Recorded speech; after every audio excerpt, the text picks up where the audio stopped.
Namaste, namaste. My light acknowledges your light. Hello, hello. Happy Friday, Bamley. How are you? Whatever, I don't know. We're here hanging out. We're going to do today as a preview of the Patreon video that was going to go live today. So what that means is we're just going to paint an entire mini and rock and roll. So as you can guess by the title, we're going to be doing the Demonborne Artificer that has shipped out last month to everybody on Patreon. And we also have some previews of stuff going out. Well, we have the stuff that's already been shipped to people for this month, and then we have some stuff that's going out next month. So we have all kinds of previews available.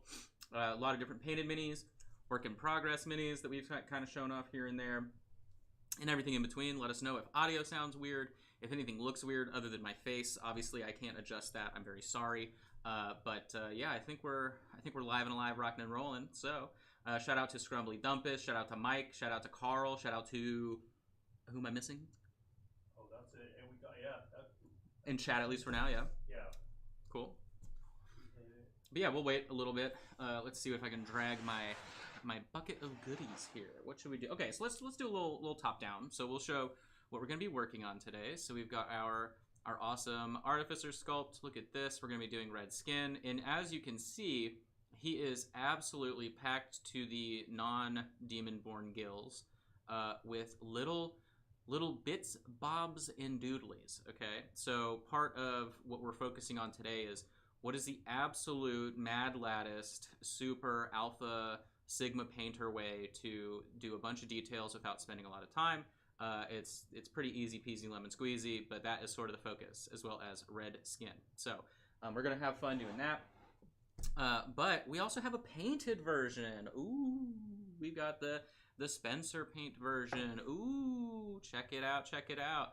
So here we have this interpretation. I think we have shared this once before, but this mini is going to be live in the shop, so you can purchase that really soon. We'll start advertising it out once you see it. If I had to guess, you're going to see this exact video clip advertising it on our socials, so definitely keep that in mind. But you can see he laboriously labored all over every little detail and did this awesome green action going on. We got like this green OSL happening because who knows what he's artificing, but it all is green and good. He went for a blue skin, etc. So we're gonna do a red skin, little bit different this time around, but really awesome paint job. Super excited about knocking him out today. You dibs to the red skin, so I had to think. I did, yeah. So he said I dibs the red skin. I did. I said, you know, this is what I'm doing, and he said, okay.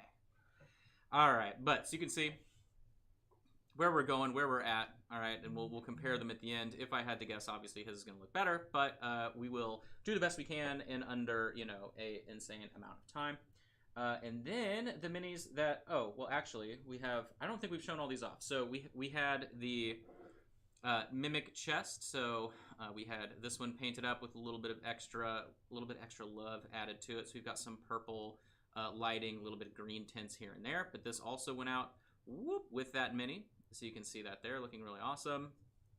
And then we also had our eye beast that we did our eye tutorial on. You can see mine is pretty crazy. When I painted this one up, I wanted it to look really menacing, and so that's why we've got this, like, you know, searing white crazy pupil looking situation going on, a little bit of green glow happening from that direction. But yeah, so this was our first set of minis that went out. Really exciting. Everybody was super happy about those. Then, let's see what else I can pull from the pile. Ooh. Now then, some of these still need a little bit of touch-up. Actually, just one of them does. But we've got the Tabaxi Assassin going out to folks. Look at this, all right? This is a super cool sculpt coming from the mists, the smoke, whatever you want to paint it as. This one ended up being this like crazy sort of emeraldy magic effect, looking really, really rad. So we'll be painting this one up. And then I've got to finish the eyes. I ended up retouching the skin, but you can see our awesome ranger here. We actually have a base, okay? I actually, for the first time ever, we applied some snow. So we've got some snow. We've got the awesome lighting on her, really rad outfit, looking super cool. So this is going out as well. And then We also have the Spencer favorite. Look at this guy. All right, this looks crazy. He did an awesome job. I think it looks really, really sweet. Very dangerous little dino. But yeah, so you will see these relatively soon, available in the shop as fast as I can get them up later today. And you can grab those if you weren't a part of Patreon last month to get them shipped. So they may already be on there, actually. I'm not sure. I think they go live. If they're not already, they'll be live. And then we also have some previews, or a preview, for next month. Ooh, so look at this handsome devil here.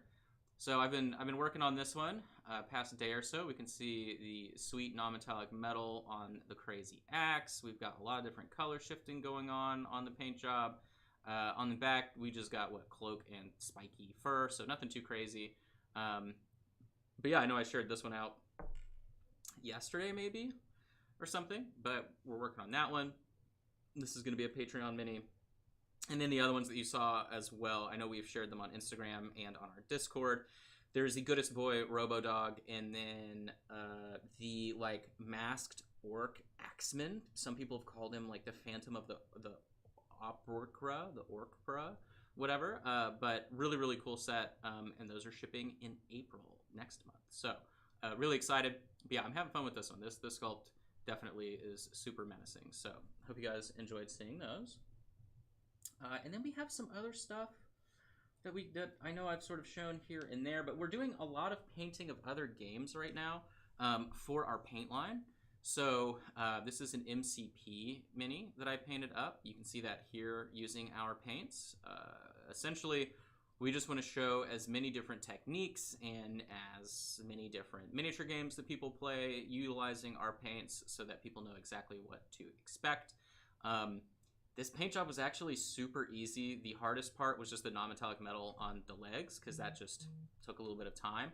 But everything else that you're seeing was literally almost no work. So the cloth up top was just painting on top of a zenithal. The non-metallic metal that you see everywhere else was literally applying 2 different colors, and that's it. The purples are also 2 different colors. The yellow is just yellow on top of white, so that was really easy. And the base, I literally painted gray and then washed on top. So our paints really do let you get away with a lot of nonsense really quickly with really, really great results. And this was also the first MCP mini I've ever painted. So, we'll check that one off. There you go. Really fun. I'm just not a superhero guy. I don't no beef, no disrespect, okay? But yeah, so that was really cool. And then what else do we have? There's so many things happening. What do we want to see in the chat? Do we want to see a Rivenstone thing, or do we want to see something painted as contrast paints? We haven't shared this one at all, I don't think.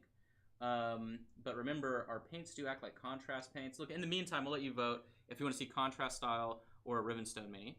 But we shared this work in progress. Now, this is going to have a couple of changes.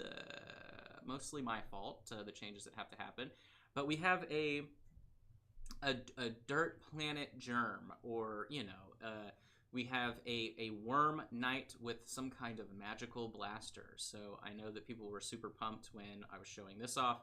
I've made a couple of changes, but, we've got white non-metallic metal armor. We have his awesome worm head and all the other fun business going on. But like I said, I have to make some changes to this. So not entirely sure what the final version will look like, but this is the first time I've had to paint. Jeez, the first time I've painted or needed to paint direct white non-metallic metal, and once again, our paints come through super solid, easy peasy. Also painting his pink worm head was super easy as well. It was pretty much just sketching on top and then glazing to get that effect. So. But I know a lot of people were pumped about that. They want Rivenstone. They want a Rivenstone mini? Well, okay, I've already shown this off a little bit, but totally different Shattered Empire paint scheme. What do you think about that? What are we feeling? What's the vibe on green and gold armor for Shattered Empire? I wanted to try something totally different. This is no airbrush work at all, other than primer. The The armor itself is green 3, green 2, and then a little bit of gray mixed in for like the metallic highlight. And then the gold non-metallic metal is 3 colors as well. So, but I've been having fun on this. I have to finish his face. We recently sort of locked in our easy skin mix from our paints, which is cool. So I'll be doing that, and little bits bobs. He has like some bullets right across his chest. But yeah, I know a lot of people in the office were like, whoa, that looks really cool, because it just looks so different. But hopefully you guys like seeing that. The blade is a little bit tricky because it's visible from like that, you know, if we take a photo, it's like this angle right here, and so I have to paint like, I have to hold them like this, or actually I end up, how do I hold them when I paint like this? And so I'm like, okay, let's get in there. I probably would have done it without gluing the arm on first, knowing I wanted a photo angle, but I had this on my desk for a long time, and I had no idea what I was going to do with it other than try that. So hopefully you guys find this color combo pretty cool. I know we talked to Will, and we're going to try and do something that shows a bunch of different alternate color schemes to, you know, the best of our quick painting abilities with everything we have going on here. Right now, Spencer has started working on his alternate scheme for Oryx. I've got this. I've got some Iron Guard stuff that I'm probably going to do in a totally different colorway as well. So hopefully we can give you guys some cool ideas for painting your own stuff at home. So Carl was wondering when, is there a time period where we can expect to see paint range show up in videos from various creators? Soon. So like I said, we sent paint off to a bunch of people, and as far as we know, they are literally just now getting them, because things sit in customs for a while. So it is what it is there, but hopefully soon. You know, I would imagine at least into next month, you'll probably start seeing stuff. So these were really exciting for us because these were painted in contrast style. So what that means is we mixed the paint. If you're on Patreon, you already know how we do this. We did it in the thinning and brush control video for the first month. But these paints are just mixed 50-50 with water and applied heavily. And so what I've done is, with all, you know, cool contrast paint jobs, is just gone back on top with additional color to add some shading. But there is no traditional painting anywhere on this mini. Anywhere. This is all thinned paint directly on top of a white, pure white miniature. And guess what? We also have his friends. So this is a Death Guard Marine.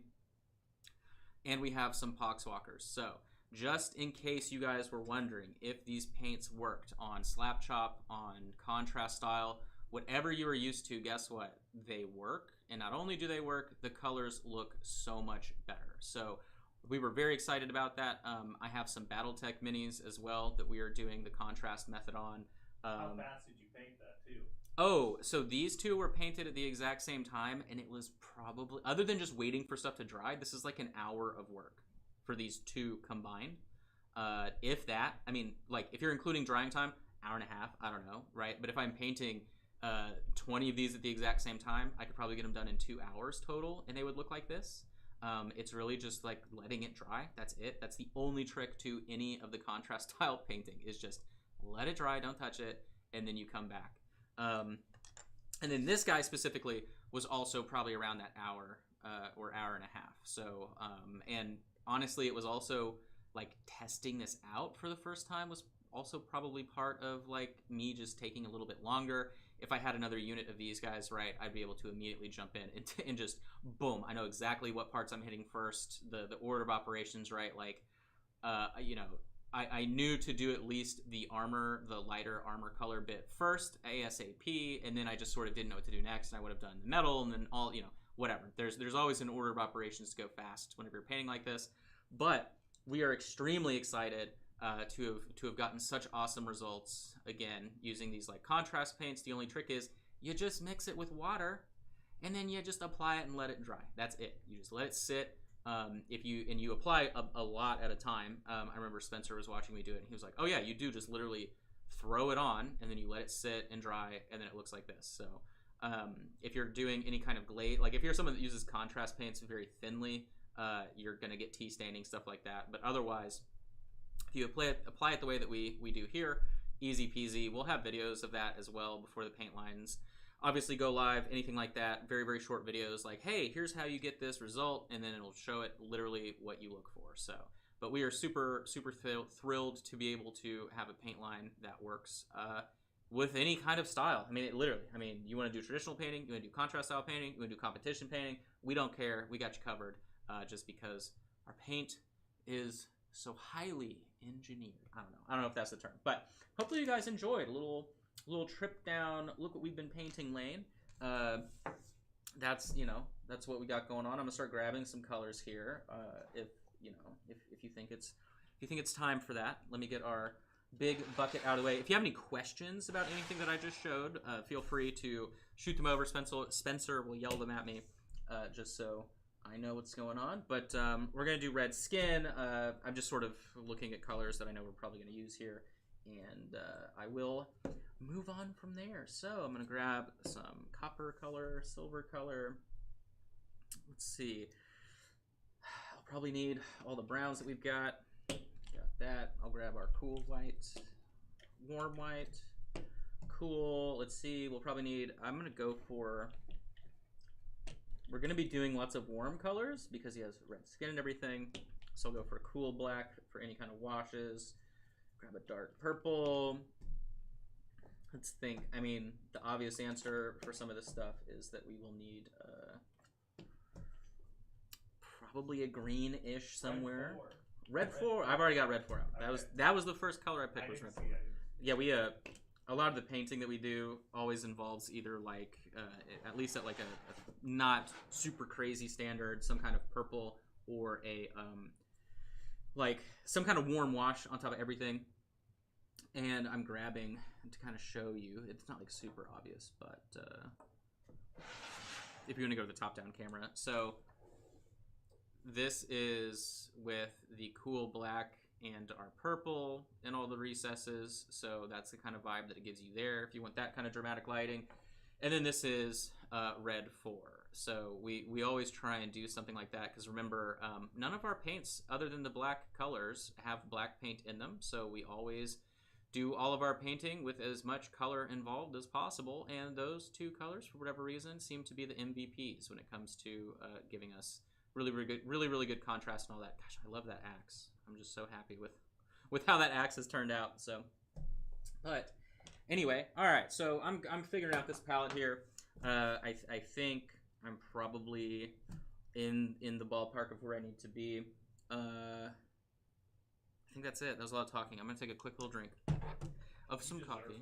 I deserve it. I'm being told I deserve a drink, so. Stay hydrated, everyone. I'm drinking coffee, so I don't know if that counts as hydration. Could have played it off as water. I love water. Okay. Put this over here so I forget it's there. All right, well, let's do what we do. But, again, if you have any questions about anything we just showed off, feel free to ask away. I need my little needle here in case we have a potential clog. We did finalize our bottles, which is exciting. So very soon you'll probably start seeing us share like, this is it. This is our final color, possibly for what we're doing. Our final bottle and everything. We have our labels figured out. So we are closing in on the paint line. So very excited. So I grabbed red 3, which is our sort of middle of the road core red color. And again, so yeah, actually our color naming convention is a little bit different. We don't have any weird names like, fresh blood red or anything like that. Still just straight up whatever the color is. But when you see the final bottles and everything, we did change the number order, but I will call them out for what they are now, I guess. I haven't really thought about that since we've done that. But either way, I know what they should be, so this is our core red. So the colors are also pretty obvious too, though. Yeah. It's not very confusing. Yeah, it's pretty obvious to know what we're going for. So so I've mixed this color with some water. I essentially want to glaze I don't want full opacity. I want to glaze this on top of his red skin. That way I can go back on top of this, 1, showing some of the primer underneath, and then 2, I can wash on top to bring out even more detail before attempting any highlights or anything like that. So That is my goal. Where's my focal length here? I need to position my elbows. Okay. But I hope you all have had a good week. Spencer and I have had a fun week around the office. We've been harassing each other daily, all that jazz. We've been talking about all kinds of obscure miniature games, and we're getting real hipster. Yeah, we're getting really hipster with some smaller indie games and miniature agnostics games, and just kind of looking at some of the totally different things out there. One of them that we were talking about that I actually have a lot of stuff for. I don't know if you guys know Paleo Diet, but it's a game where you play cavemen and you hunt dinosaurs, or dinosaurs hunt you. It's a cooperative game. It's really funny. But Spencer was telling me, like, if he could make a game, it was essentially going to be that, but like a survival jungle prehistoric, you play like cavemen game. But they beat me to it. They beat him to it. That's right. But so I'm just making sure I have even surface tension all over everything that I'm painting, so that way it interacts nicely with the zenithal below. He's wearing a glove, so I'm not worried about that. You know, I'm just trying to get a base red skin on there. If you are someone that is painting directly on top of black, I'd probably go a little bit lighter with that first red. If you're painting directly on top of white, you're probably fine to just go nice middle of the road red. But you can see already it's drying with the zenithal below. So we are getting some shading and highlighting already built in. And I'm gonna let that begin to dry. I will probably do our metals. So we have two metallic colors I'm gonna go for. We're using Vallejo air metals right now. You can use whatever you want. Makes no difference. This one's called Rust, but I think it's kind of like just a bronzy color. I think I get bronze and copper confused a lot. I think this is bronze. Copper is like reddish orange, right? And bronze is like brown. Am I right on that? That's bronze, right? That looks more coppery to me. You're telling me copper? It looks copper to me. I see bronze as a little bit like. There's another Vallejo out there. I'll show you later. Hey, don't change your mind. Okay, look. What I'll say. It's gonna be okay. Okay, I was getting worried. All I'll say, okay, is that I don't use a lot of metallic paint, so that's my only excuse at this point. Humble brag. Humble brag. Yeah, sorry. Whatever. Either way, and it's been like that for years. Like copper equals a penny. Copper looks like a penny to me. So what is bronze? Bronze is like it's definitely darker. You think bronze is darker than that? Bronze. This is copper. I don't think. Look, I'm gonna put this on the mini, and you guys tell me. Are we rocking with copper on this right now, or is this a bronze? It does kind of look copper on the can. All right, look. Either way, look. All right, guys, you just leave me alone. Let me do my thing. Metallic bully gang in chat. Don't bully me. Look, hey, I also am just straight up admitting that I have problems when it comes to metallic colors. So I remember for years, okay, when I was doing convention stuff, one-on-one teaching with people, whatever, I would just be like, I'm grabbing a copper. It's probably not copper. Just copy whatever color this is, and then that's the strategy I would go with. Now, I know enough to say silver. Okay, I mean, that's cool. Carl says, I was on Team Bronze till it was applied to the mini. I know, I agree. It's also, I accidentally got water mixed in with it, so it's a little bit thin, but I'm not, like, too upset. But, alright, so we've got that. That's pretty obvious. I'm going to do, like, the shoulder pad in silver, and then probably the big tube. I'm not painting the little tubes at all. On the rest of his body, we have all kinds of little bits, bobs, and doodly what's. The What's a Majig convention's going on, and he's got to take all of his goodies. We have keys down here. I'm going to do one key in this color. We have a bone saw or something. I'm going to do the top of the saw. There's two different sections in this color as well. And we're going to rotate. Gosh, there's so many bits, bobs, and thingies. Let's do, like, whatever this thing is. His thermos. We'll do that. And then on his pistolera, we will do the triple hammer, the dual hammer. I don't know. There's an interesting hammer system going on here. Shoddy. Yeah, he's got something going on, but we're going to paint all of that in this color and then the rest And silver maybe. Nah, I'm a liar. We'll do this also additional doodad on the bottom of the barrel. And that color as well. Looks like we've got some metal on the knuckles. We'll make them brass, bronze, copper knuckles. And let's do this little detail on the back of his wrist as well. Okay, so then now, did I just literally miss a spot on the back of his head? I did. We're doing good. We're doing good, guys. Look, he's almost done. Quite literally, nearly done. All right, so now we're gonna take our gold that I put on the palette. You can use whatever gold you want. Mine's a really light gold. That looks almost bronze. Okay, so we're gonna take the silver. We're gonna do the shoulder pad.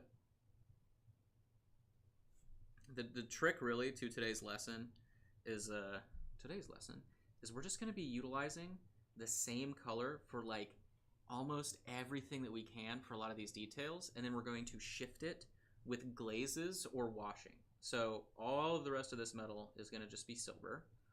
Pretty much any detail that I want, we're just going to shift it to silver, and then shift it to whatever color we want afterwards. Sorry. Okay, so boom, back on the front here. Let's check it out. So we've got glass bottles. So these are all little potions. So I'm going to paint them with my metallic. If you're using a dark silver, add a little bit of white or something. We definitely want to use like a brighter silver color for everything that I'm doing, just so that we have as much runway as possible. Then we got our keys down here. Got the blade to the saw. A million little things to paint. What are the keys for? What are the keys for? Spencer asks. Well, he's a man of many janitorial responsibilities in his artificing, and so he just needs them. It's keys to the bathroom, keys to the storage closet. Is that like a plunger fist? It's a plunger fist. He can artifice all of your janitorial needs. Okay, we got another little pot little thing here. Container. What do we got? We got another little thing we could probably say is some kind of shiny material. We got some buckle. Oh, those buckles I would say are not metal. Let's see what we got though. Let's say this thing is metal. Let's say the handle is metal. The corners of whatever this is. He has like a little box on his back, full of tools. His little work box. I agree, Carl. Being a janitor would be a cooler job if it required power glove and pistol. Oh, okay, yeah. Not to diss any current janitors, though. Right, yeah. Oh, okay, I painted over the little thing I had painted previously, and whatever color we're agreeing on is what I applied first on the pistol, so I'm just going to roll with that. We'll do it on this side, too. Try and keep it cool.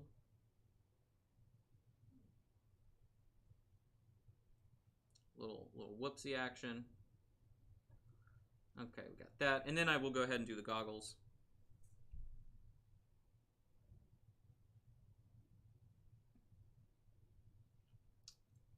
Just like that. Okay. All right, I think that is pretty much it for any sort of metallic thingies. I'm gonna let that arm dry one more time, and I'm gonna reapply the color. Like I said, I accidentally got water in it. It doesn't look crazy. If it was opaque, it definitely looked bronze. Okay, I'm not trying to keep arguing about this, and I'm not trying to say you guys are wrong. I'm also saying I'm wrong a lot of the time. But for me personally, it should be darker. All right, so let's crack out some of these browns here. So I'm gonna grab brown, just brown. Nice middle of the road brown color. Then we're gonna do a reddish brown. I underused that camera. I wanted to try it out. Well, for a while it was kind of strange for us, and then it was nice to us, and it's been all over the place. Okay, got that.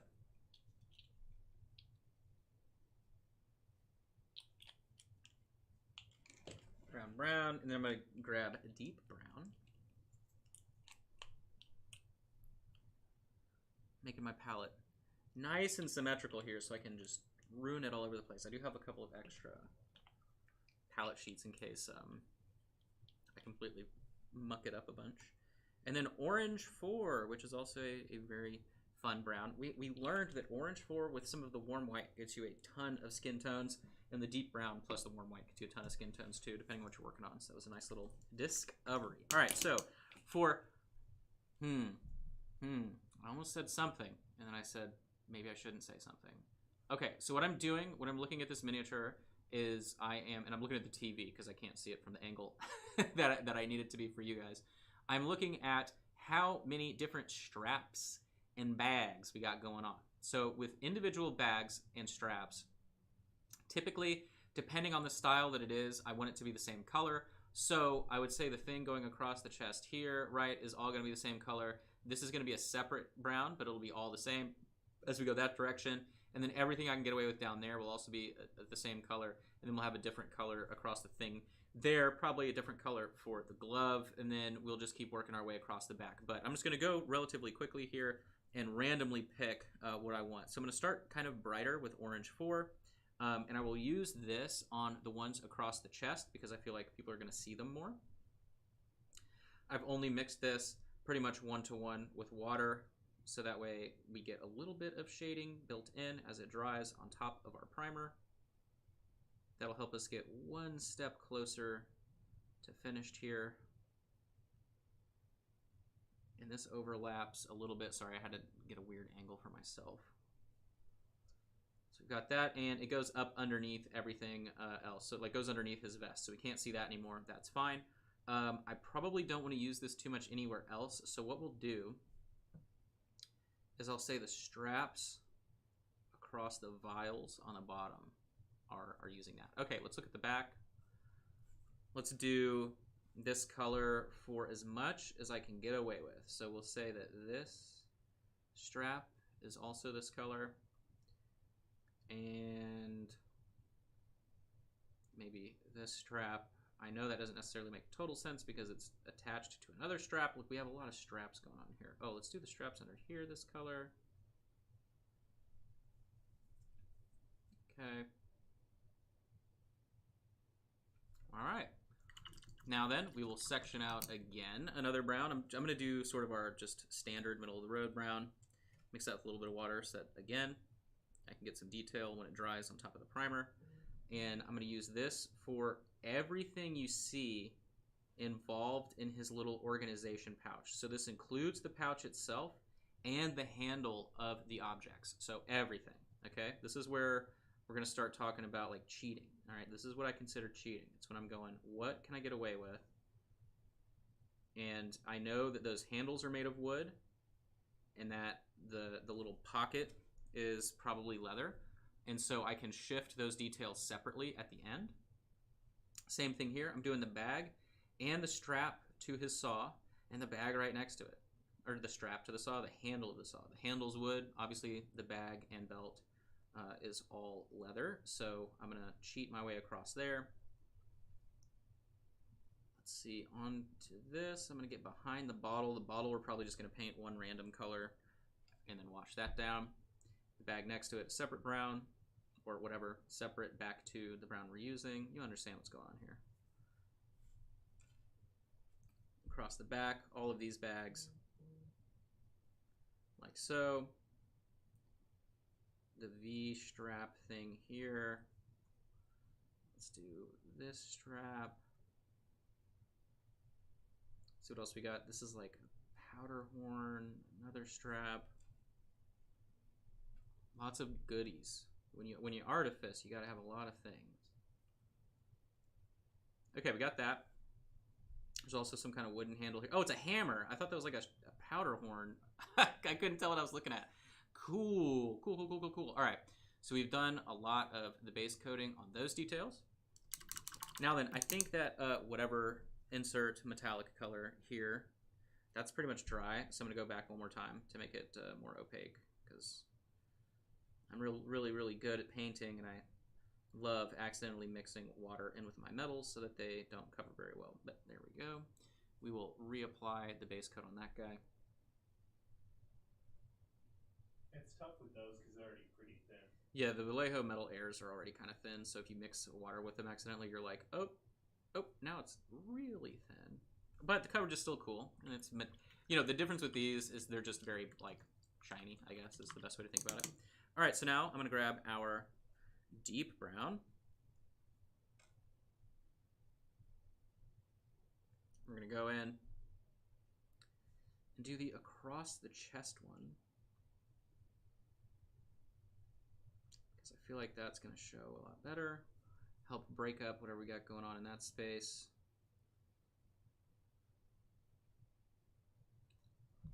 Okay, so we've got that going. And then I want to do, let's do the goggle strap very carefully. I'm not worried about accuracy, so to speak, for a lot of this, in terms of like making sure I'm pushing edges next to each other, things like that, because I know that while I get paint all over my finger off of the hand, the wash that we're going to apply is going to go all over everything. All right, so then let's do,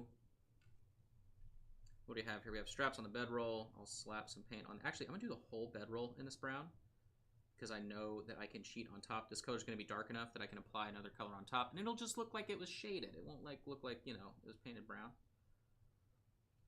So we got that going on. Let's do the glove in this color.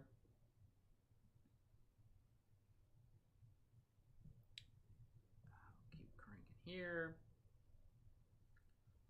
For people on Patreon, if you're watching live, did you attempt a 15-minute challenge mini, or did you watch that video? Let me know what you thought about that. That should probably be metal, but I'm going to cheat my way across and act like I painted it metal. We will reapply it as a highlight at some point. Okay, I think I've gotten all of the metal bits and bobs. That works for me. Cool. Now then, I did have our red-orange here. I'm going to go ahead and apply this on the like bottom portion. He has like a tabard underneath his thing. There's lots of layering here. We got a shirt, we got a vest, we got a tabard. So we'll make this sort of orangey bright. I know he has red skin. Oh, we forgot the tail the entire time. Spencer, what are you doing? Honestly, I was gonna tell you, but I just wanted to watch it happen. I wanted to you want to look. Time. I have told all of you multiple times that I will completely blank out on a very obvious part of a mini every time I'm working. And then I'll go, wait, what am I doing? It needed to happen naturally. Okay. Carl's afraid of the commitment to do a 15-minute challenge. You're afraid of the commitment? Dude, he's got to commit 15 minutes. Oh, no, I think he means that in a different way. Of like, I got to deal with however this looks. That's how I interpret that. Is like, yeah, I get you. That's good though. Yeah, I know. You want it to be. I mean, in all fairness, I would never attempt this one in 15. Like, no. Picking the right miniature to do that type of thing on obviously is key. The one that we had picked definitely can be done in 15 minutes in terms of like what I attempted. But all right, so I'm gonna grab green. If it's 3, I guess green 1. Whatever. This is our rich green. It's a cool tone green. I'm going to throw some water in it right here. And this is going to be applied all over the quilted portion of his clothing. And I want that zenithal to show through. I don't want something like bright green to avoid like Christmassy with the skin. This is going to be a lot darker, but it at least will play nice as a complementary color to a lot of the other stuff we have going on. You can see that there. It's going to be a little bit darker. Well, I guess too, if you attempt the 15-minute mini at home, you also like don't have to like. I do think Spencer yelling at me to change what I was working on helped. I think I said that to you actually, Spencer, where I was like, you know, it kept me from like focusing for too long on one thing. I think if I did it again, it wouldn't like. I could probably do better, obviously, even if it was a different mini, just because now I sort of will remember the pacing that's required to make something like that work. But having him sort of be like, all right, move on, next, you know. helped me move faster than I would have. So what you need to do then, you need to get a friend to sit in your room and just yell at you for 15 minutes. Okay, so you have to get a friend to yell at you for 15 minutes. Or what I was thinking is everyone can just add you on Discord. That's true. And then when they're on Discord, you're in voice chat with them, and you're like, next. Or actually, what we should try and do is like a community Discord event thing where a bunch of people are in voice chat. If they have a camera, they can stream it, right? But then everyone starts at the same time, and then you're just yelling at everyone. I could do that. I could motivate. Spencer is a motivator for sure. Okay. Now we've done almost all of the base coating, so we're very close. He has a little tiny vest that he's wearing that is 2 sizes too small. He has his boots, and he has a loincloth. You know what? On the boots, I'm going to take this green, I'm going to mix it in with our deep brown, and I'm going to grab a little bit of the red because that'll help shift it into just a very, very deep brown. Anytime you mix green and a little bit more green, red, it just starts getting really dark. Okay, so we have a slightly different brown than we have before, mixed out through the palette. I'm going to cover that on the boots. His boots have like leg warmers attached. Guess what? We're cheating this time around. We're just trying to get it painted as fast as we can with as most efficiency possible. Was that a sentence? It sounded like one. So I'm just going to apply that. I'm going to do the same thing with his loincloth because I don't know. I mean, maybe that's just like his shop towel. That's what. Okay, yeah, it's not a loincloth. It's a shop towel. That's what I'm going to go with. Okay, we got that. We already have something dark with the straps like on his shoulder. So I need to pick something here. What do I do? What do we pick? I don't want to do blue. That seems like such a cop-out, but... Oh, why don't I just do like really thin or cool black, right? I think that'll look cool. That's probably an easy option. I also need to get it on the palette anyway because we're going to end up using it most likely with some purple to wash everything. So, all right, let's do that. And then because obviously we're going to have to wait for our overall wash to dry. If this was through the power of editing like we normally do on Patreon videos rather than live, we'd stop recording and I'd blow dry it to get it dried a lot faster, and then we just edit it back in. But instead what we'll do is we'll hang out, we'll take questions, and I'll show off miniatures again if you guys are joining later, because I know I showed them off right at the very beginning. And if you've been here the whole time and you already saw it, well, look, I appreciate you. I'm not trying to waste your time, okay? You can see we're going to get that zenithal showing through on the vest. It's just going to be kind of like a black leather vest. It'll look nice. But we'll show off those minis again. Talk about the process while we wait for stuff to dry. That, or I can get muted and then I literally hair dry the mini. But I think I will reserve that for... Oh, look, I got paint on the face. I'll reserve that for like a last case scenario type thing. Carl was saying it'd be cool when Ribbonstone comes out to start doing community painting nights for specific minis and stuff like that. Community paint nights for Ribbonstone, yeah. I like the idea, Carl.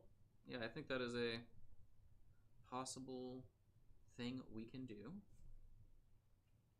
Alright, so that is going to look nice. It will also help the skin pop out a little bit further. Look at this. Look, does this help you if I'm like, alright, let's look at these details. Beautiful.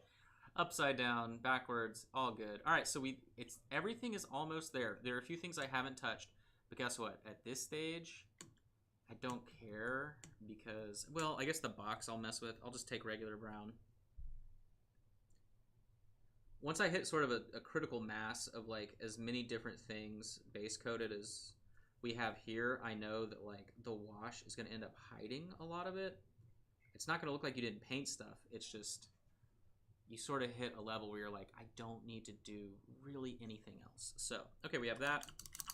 Now then, as discussed previously, we're going to use some purple. Or do we want purple or do we want red? Let's do purple because it'll be a cool tone. It'll compete against red 4 nicely, or like the deeper tones. So I'm going to grab just a middle-of-the-road cool tone purple. Throw it on our palette here. I'm going to mix it down lower because I need a lot of space. So, boom, got that. It's probably good enough. I always tend to overmix because I'm used to the giant bottles that we use at our desk currently. Let's see what we can get. This is pretty good. pretty good. We'll keep mixing a little bit here until I get it right where I want it. Boom, like that. Then you can see how much water I'm adding in the palette. That is 1 scoop of water, 2 big scoops of water. I think we're going to get in 3 territory. I probably should have separated that out from the major clump there of purple paint, but look, it's just because I do this on camera doesn't mean I know what I'm doing. Okay, that's very important distinction here. All right, we're going all over. I'm going to start on top of the head, and then I will continue. Oh, this is fine. And then I'll continue to apply. The reason I always start at the top of the mini first is so that way I can apply water as I move down. That way things can become more visible without like too much strain or stress. Look at that. I'm just going to drop water boop, directly on the face and keep pushing everything down like so. It's essentially a way that you can edit volumes while you're painting without having to do too much. I just reactivated the metallic paint on that, so I'm not going to touch that anytime soon. Again, that was really cool.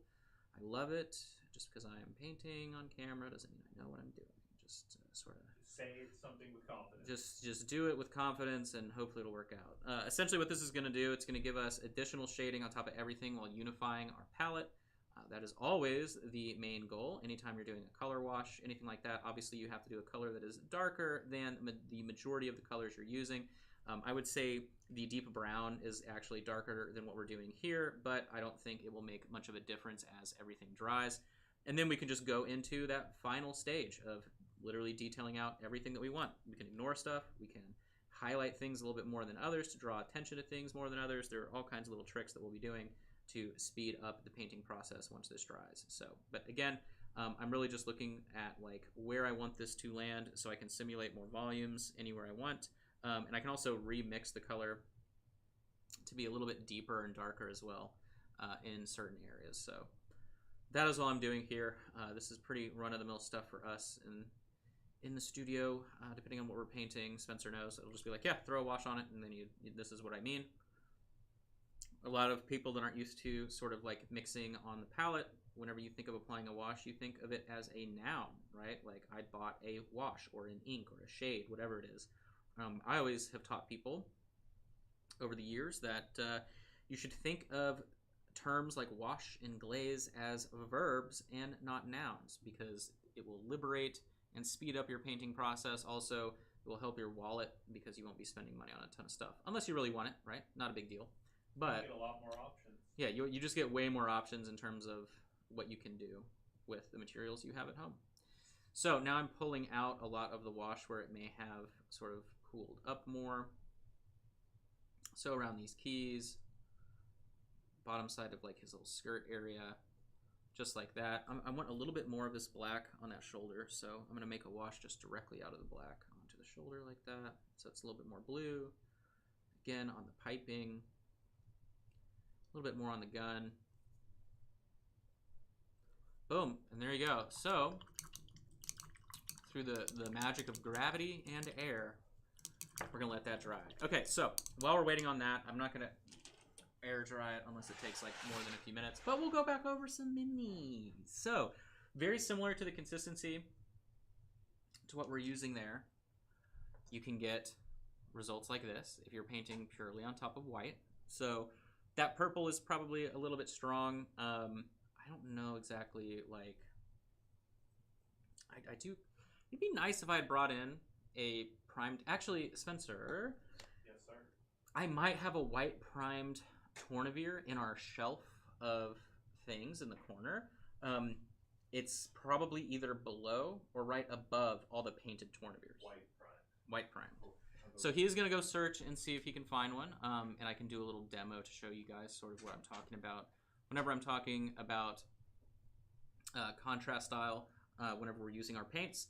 But same idea, right? What you're doing is reductive painting like we've done on all of our base coating here, so that way you can do things really quickly. But at the same time, that same amount of paint and water is what I'm doing whenever I'm working on something like this, which is obviously way more labor intensive when I'm working on non-metallic metal, big weapons, you know, whatever it is, you name it. I'm still looking to shift all of my colors around. Currently, this guy is really dark, and I am bringing up the highlights very, very gently so that I can build, or not even build, so I can tell the story that I'm looking for on, like, you know, how dirty or how old, you know, the blade is with the sort of like grunge and all the stuff that's going on there. I wanted the blade to be a separate color completely than sort of the body of the axe, the head of the axe, right? So that way it stood out and was even more menacing than the rest.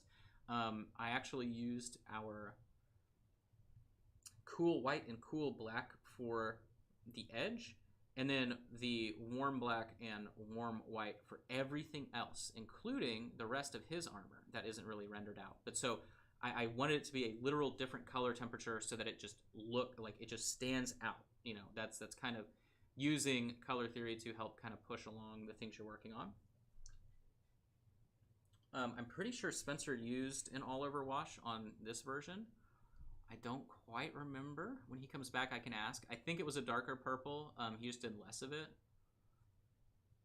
I'm going for more just because it kind of helps things, you know. I keep using the term cheating. It definitely helps you cheat because you can just go a lot faster.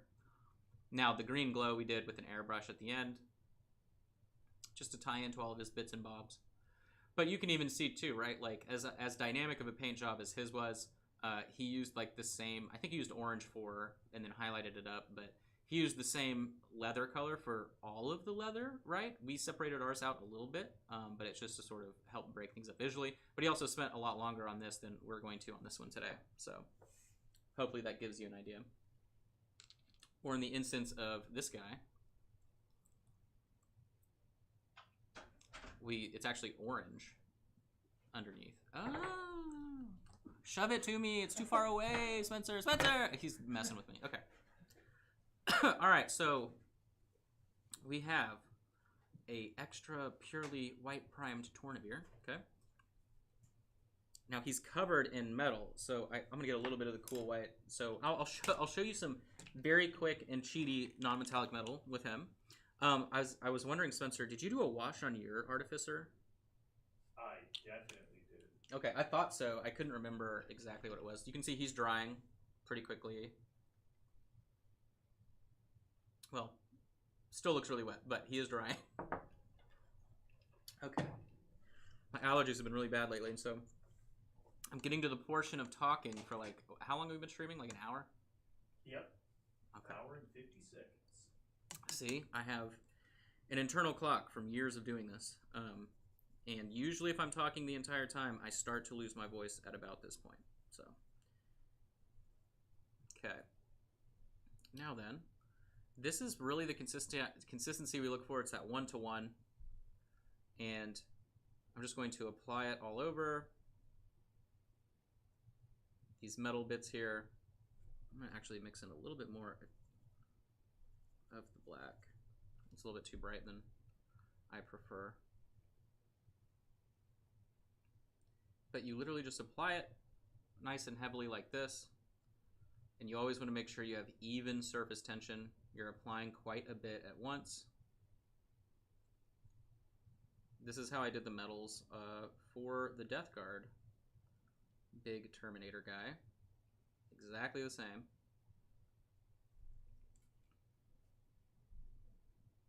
It's very easy peasy. You're just applying it on top. You can already see the results pretty much, right? Like you are seeing the shading that is being built in. I'm going to pull this out because it's kind of running everywhere on me, but... And we already have painted examples of every single color on this exact same sculpt. So there are 40 Tourniveers that have paint mixed 50-50 with water directly on top of white so that you have a really good idea of what those colors look like whenever they're applied on something light or when you're doing it contrast style. And then we did the exact same thing. I can tell I've held this before, or like it has oil on the primer from like being held because it's being a little hydrophobic on me.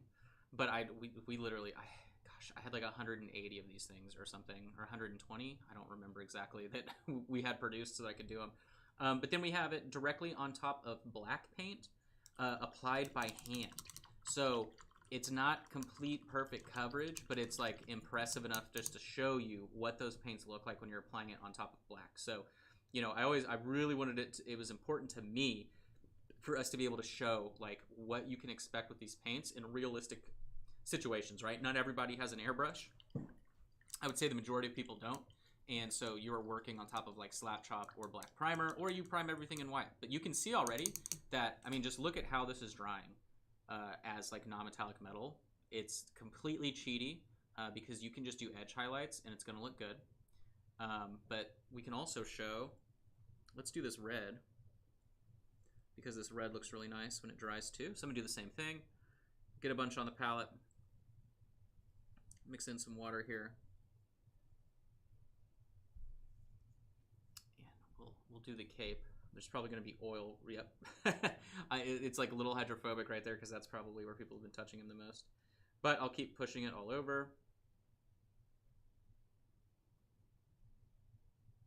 And I just want nice, even surface tension. So I'm just moving the brush over and over and over to make sure that it's going to stick.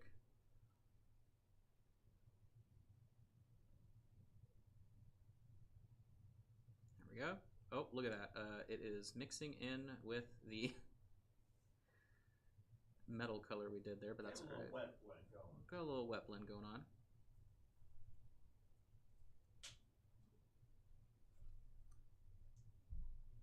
But I'll just apply some more. But you get the idea. It's very, very simple. These reds that we have are so brilliant anyway on top of solid white. Like all of these colors, I'm never a guy that likes painting on top of white. But I did on the Earthworm Gem that you guys have seen the work in progress on. So hopefully that gives you a little bit of an idea depending on how you paint, sort of like your options. So, and even on top of black, it's like a 2-coat scenario to get really, really awesome opaque coverage. And I wouldn't even say like awesome opaque coverage. I would say like saturation really is kind of the difference. So, but that gives you an idea of what I'm talking about whenever we're saying like painted in contrast style. So you look at this guy and you directly see like, so the metal here, so the little end of his flail, the spike, is the same color as that. So same thing on the chains, right? Now he has like this darker sort of, God, here we go. Copper, would you say that it's copper trim? Either way. Same. I would say. Okay, same idea. Just went back and added some grunge to the stuff, right? Some orange for rust or some patina-y bluish green. But that gives you an idea. You just don't touch it. Or alternatively, right? Same idea, painting on top of white in a traditional sense, meaning lots of layering as well. That's what Earthworm Jim was. So you can tell the primer is still on. Like this stuff was literally one coat, so I've rubbed it off. But those details show you, right? It came from pure white. And I just worked my way down and then built back on top. So these paints literally work like no matter what type of application you're doing. His armor, I did the exact same way as that armor. It was just much lighter. And then it allowed me to see sort of the curves and volumes of what I ended up going back and manually highlighting. So like it just, there's so many different ways that you can utilize all this stuff to get the results you're looking for. But if you have any questions about that stuff, obviously drop them in the chat. I know that we deviated slightly to show, I kind of get like weird Superman vibes from him right now because like the bluish gray armor and bright red cape. But you can see how the cape is drying, right? A little bit more of a highlight showing through and then really, really deep. You don't really get tea staining necessarily. That's the thing, the pigment. As long as you're doing even coverage, the pigment lays down really, really well just because of how finely ground it is. That's just a testament to the quality that we wanted. Look at that. Okay. We've got some drying going on. So what can we tackle first? Let's do, you know, do I copy you and just like literally do super bright glowy tubes, or like what do I won't judge you. You won't judge me? Well then the answer is yes. So I'm going to take this cool white on the palette that I have already and I'm going to repaint these tubes in pure white. Well, not pure white. It's a cool tone white, but you get it. You know what I'm going for. This will also help reset the contrast of everything for a while because now we go, oh yeah, everything is very dark. Everything is much darker.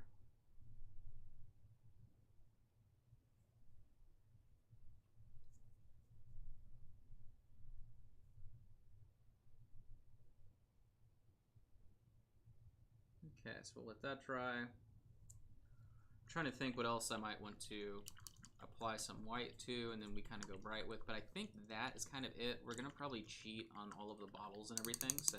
You do the circle on the fist if you want. Oh yeah, the circle on the fist. Oh yeah.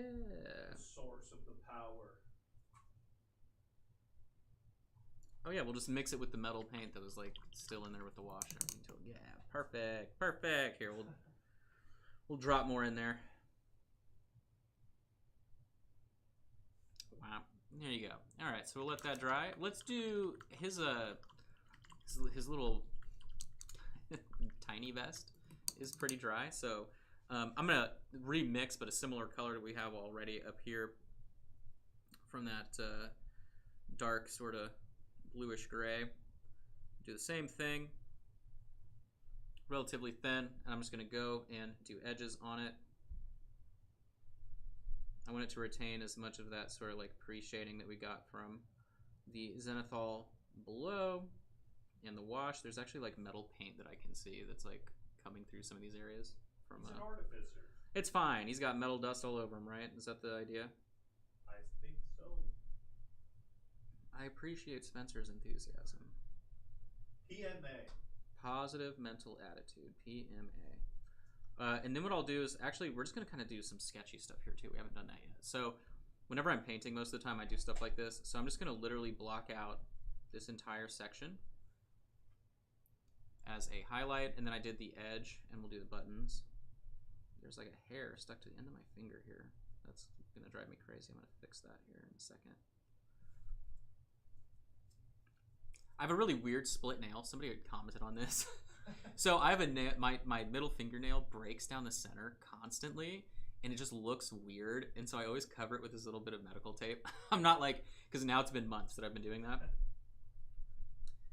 I don't have like a chronic injury. I just fear. Look, guys, I'm trying to be vulnerable with you. I'm very self-conscious about it. Okay, it's because we're friends. And I feel like you can handle it. I'm trying to help you out. Okay. Thank you for sharing. I'm glad I could share that with you. I hope now everyone just leaves my nail alone. Okay, it's not. I looked it up and it was like it could indicate that you have a tumor, and I was like, okay, probably not. So we're not going to Google that. Stay away from WebMD. Yeah, we're not going to Google that again. I think I just have a split that continues to split constantly. Carl showing the love. He's giving you the heart. Thank you, Carl.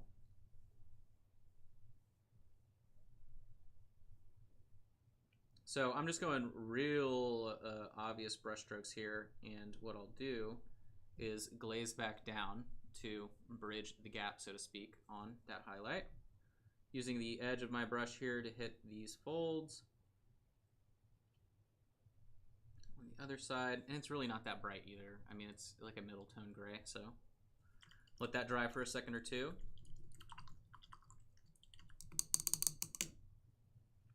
Okay. Take the same color that I just used, add some black to it. Nice and thin. I mean, you can see how much paint I'm pulling on the palette. Again, we use wax paper, so that's why it beads up a little bit like that. And I'm going to go right for this middle portion where it meets like the hard edge.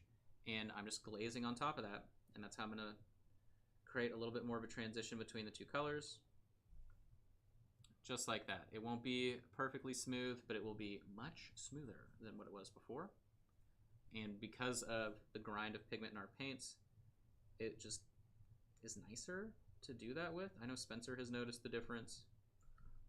It really does a lot of heavy lifting in that regard. And then I'm just taking some water, wiping down the top part so I can get a gradient there just like that. And it'll dry like that for me as well. I mean, what you see is what you're going to get for the most part whenever the stuff is wet. So there's that. Now then, I'm going to take our orange 4, which was that nice brighter orange that we had used. Or brighter orange, whatever, like brown.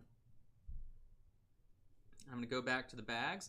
And bag volumes, there's like a whole science behind bag volumes. But places to highlight, I go right underneath the folded edge of a flap and sort of barely highlight my way down.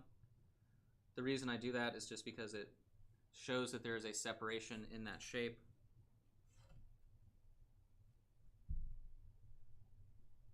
And I try and go right up underneath it. And then I'll hit this top right edge on the bag as well, because that's sort of like where that top-down light source is coming from. So it'll just help build light and shadow a little bit more. And then the very top edge of the bag, like so. If we need to go brighter, we will, but I think that is probably going to be okay for us for now, as we rebuild all of our shapes and volumes. Now then, where else did we use this color? So I may go back. We used a completely different brown for that little pouch with all of his tools. I think I'm going to use the color we just used. So totally different, but guess what? It's going to look like it's supposed to be there. I'm going to highlight down the center. Each of these little tools is like its own cylinder in terms of basic shape. So I'm going to highlight down the center of each little rounded tool and then the crack. So it'll show that there is something like protruding from these areas in his little vest or whatever this is. I don't even know. He has like so many portions of things.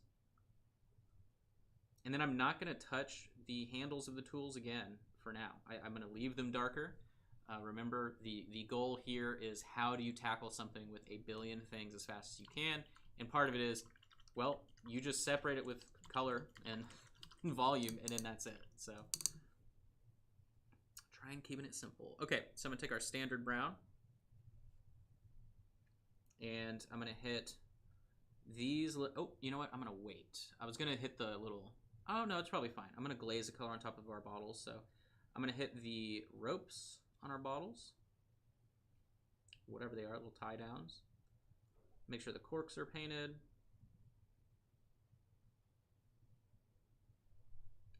Remember, we painted these metallic, but we'll glaze just standard paint on top to give them like a different color.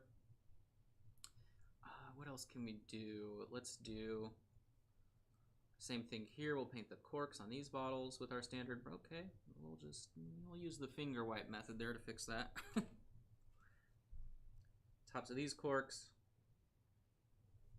Cool. I'm not going to highlight the strap across those because I want them to be a little bit shinier and brighter. So I'm not going to touch that, but I will go with the same brown on the bag next door. You guys remember the show Codename Kids Next Door? I don't know why saying the bag next door just made me think of that, but brain synapse firing. Brain synapse firing. That's a throwback. You know, they made a card game of Codename Kids Next Door. Did you collect it? I collect it still to this day. If you have any Treehouse cards that you'd be willing to trade, I'd probably take that, or any teenager villain cards. Take those as well. Always looking to expand the collection.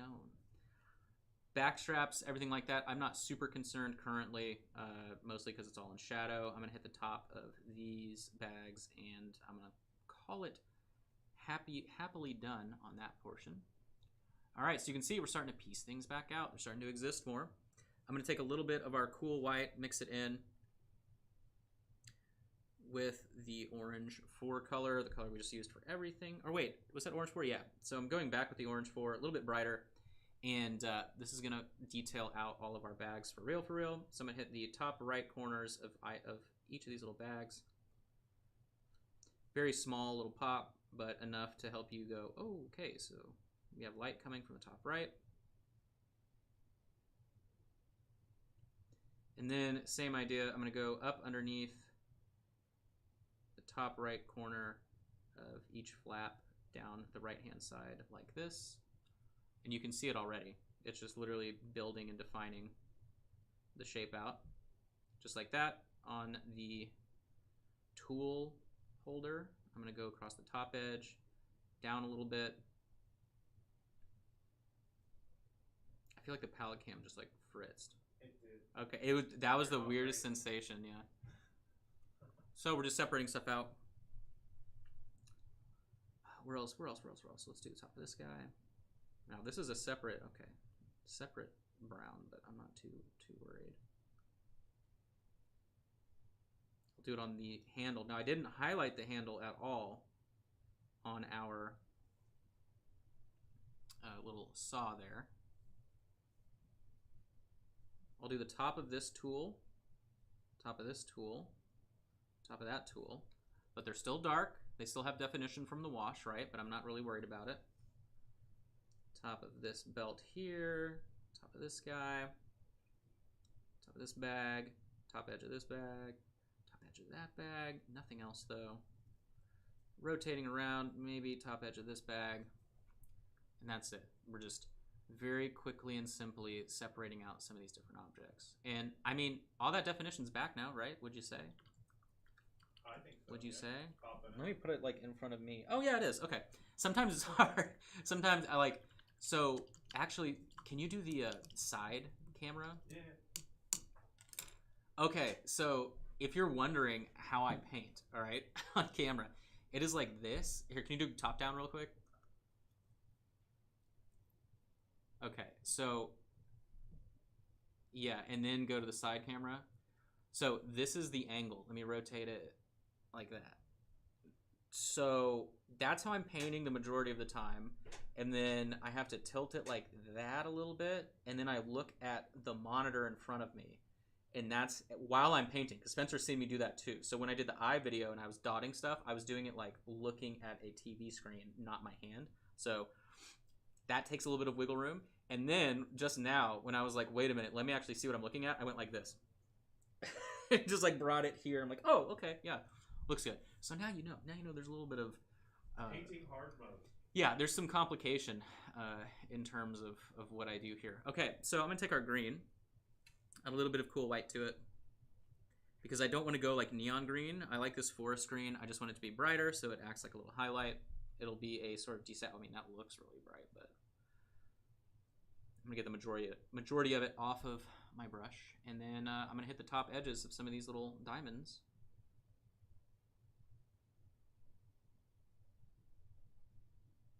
Yeah, in case you wondered, like sometimes Spencer will hit the transfer button to me when I'm like looking at the TV, and I'm sure I just look like I'm staring off into space. And it's because I'm literally painting, trying to look at the monitor in front of me. Sometimes you're staring off into space. Okay, I wouldn't say 100% of the time, but I would say a lot of the time that's what's happening, that you may not realize why I'm doing what I'm doing. But you can see I'm just hitting the top edges, separating out this cloth. Spencer did the same thing on his paint job, but he did it like, it was like orange, right? Kind of orangey red highlight. Yeah.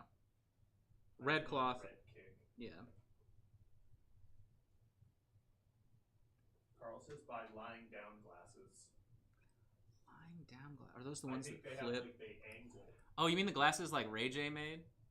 Do you guys remember that meme? He had the glasses that flip. They go like, and you can like see. Yeah. I mean, I could. That'd be probably. I feel like that'd just be one more thing I have to learn how to do. So I'm gonna do a little bit of a volume here. So what I'm gonna do is I'm gonna paint. See how it makes a V, right? I'm gonna do flat, total coverage, total coverage. Okay. So I've got two little flat portions.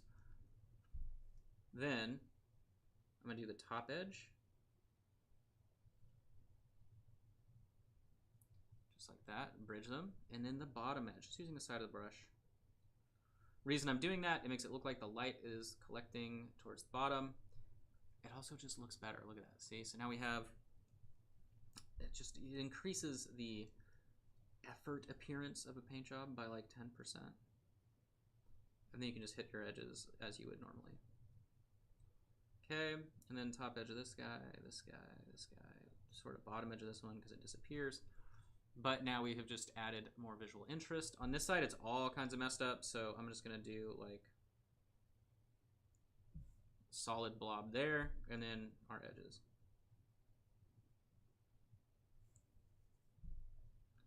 Rotate it.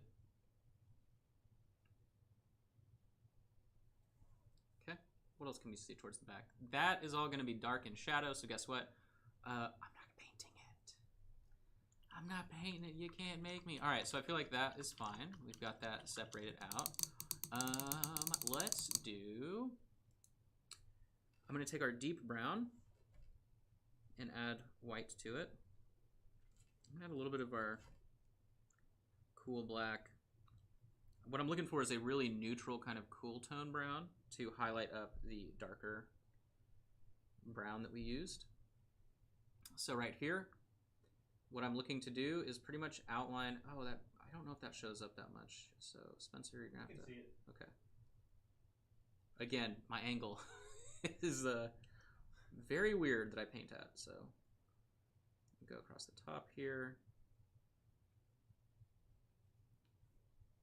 I'm not really worried about the strap across the head. Okay, so then do a buckle, which also should be metal, but I couldn't really tell at the time. Highlight up where it folds out towards you and down the edge, underneath the armpit, trail it off. That's in shadow, so it's gonna live there. Cool, got that. I'm gonna do the string to the keys here with that color just so it stands out. Across the back, pick up this color as a highlight. That's pretty much it. Cool. Okay. Oh, let's do the glove with this color, shall we? Shall we? I think make it sound so official. Okay. As always, thanks for hanging out. We're doing pretty much a full paint job here. I mean, I say pretty much, that's what's happening. But every month on Patreon, what we do is we ship you miniatures. Yay! So everybody got 3 minis in February. And all of the corresponding content, they shipped out at the end of the month. That's what we do. Usually it's the last week of the month. So like we just shipped all of the minis for everybody that was a member this month. They just went out. And then we do corresponding content. So we always do a full paint job video. We do a hobby focus video and a technique focus video. And so this is a good example of that full paint job where we focus on sort of an overall topic. In this instance, the topic was a billion and one little additional objects and how you tackle it without feeling super intimidated.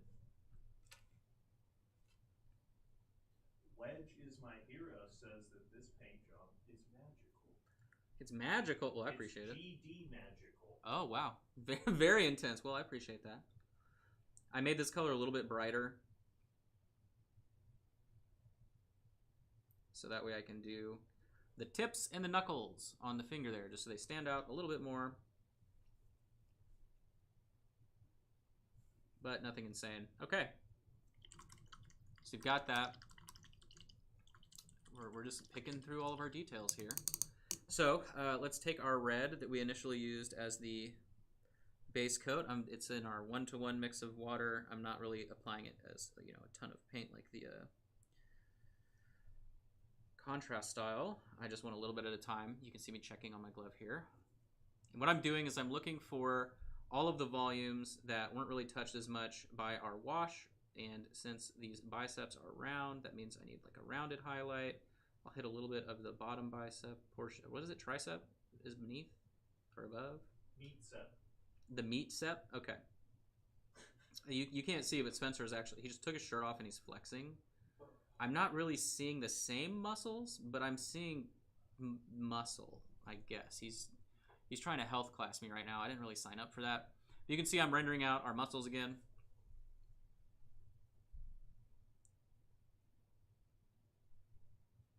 And I'm hoping we can get a sculpt sooner than later that is like shirtless completely, or like a big muscle monster or something, because I always feel like understanding really where to place highlights and leave shadow on skin,